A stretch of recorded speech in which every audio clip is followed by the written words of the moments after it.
After a truly terrible week in the Commons, Boris Johnson has finally got over the finish line and managed to suspend or prorogue Parliament.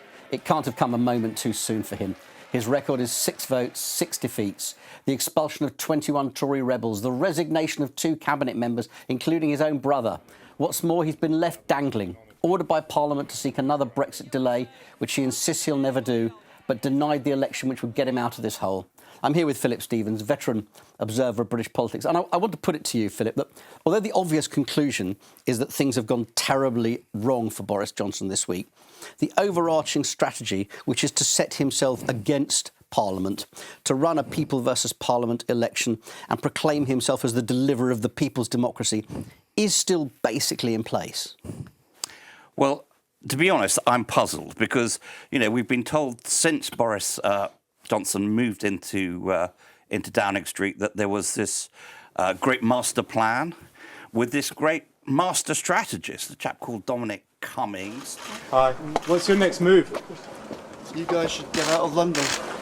Go and talk to people who are not rich Remainers. I cannot think of any government that's lost control of so many things simultaneously in modern times. But if there's a master plan, as far as I'm concerned, it was a master plan to fail.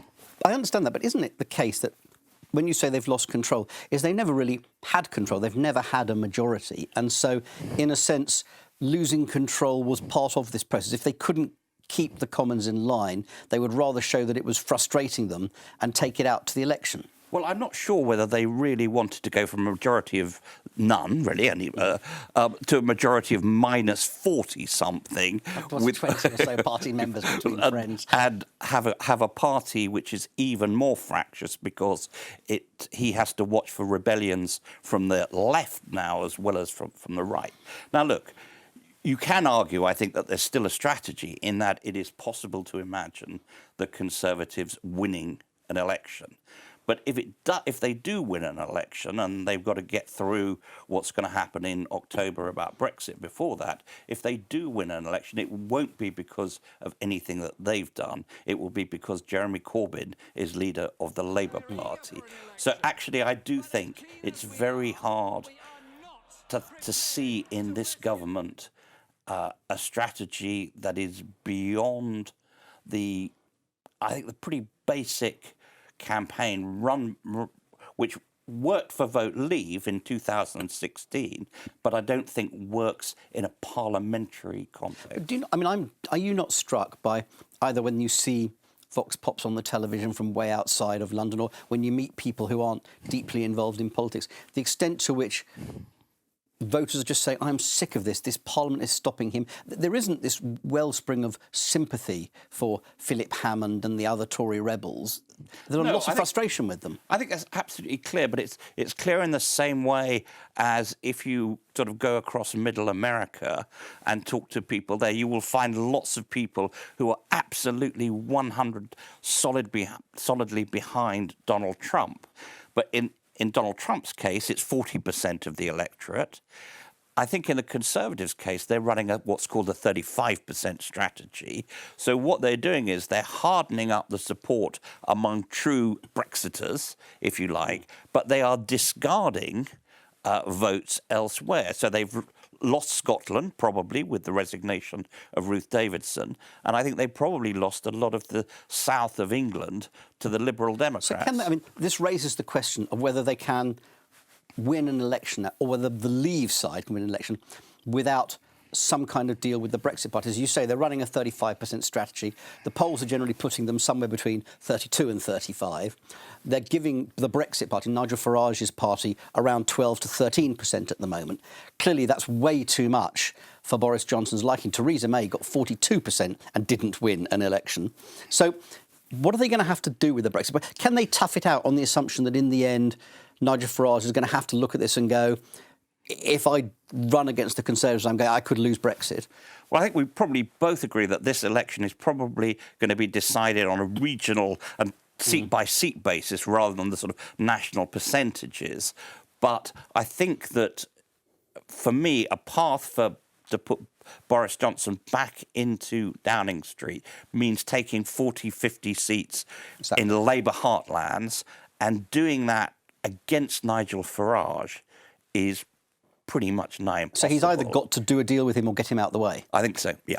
And even then, I mean, we've talked about this a lot, but 40, 50 seats is still quite an... It is what Theresa May did, and as I said, she got 42% of the vote. Yes, which is what she tried to do. I think, I think if I were a Conservative strategist in Number 10, I'd simply be praying for a complete collapse. You were a Conservative, they'd have marched you out by now.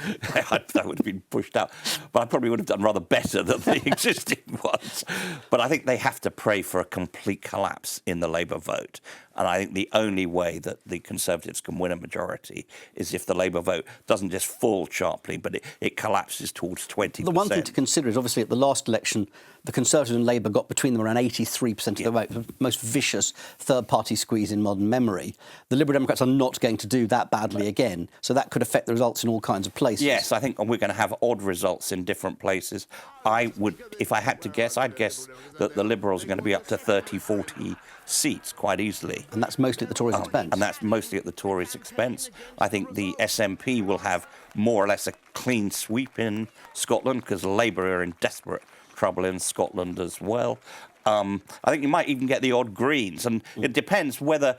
I mean, a lot will depend on how well the Remain side coalesce, as it were. I think, if there is some sort of deal understanding between the Conservatives and Nigel Farage, then a lot will rest on whether Remainers, if you want to call them that, across the parties do at least some informal deals. And what about independent Tories? Are we going to see some of them? Well, I think we are, and I think, talking to some of them privately, what you hear from them is, even if I don't win a seat myself, I'm going to extract a price. Excellent.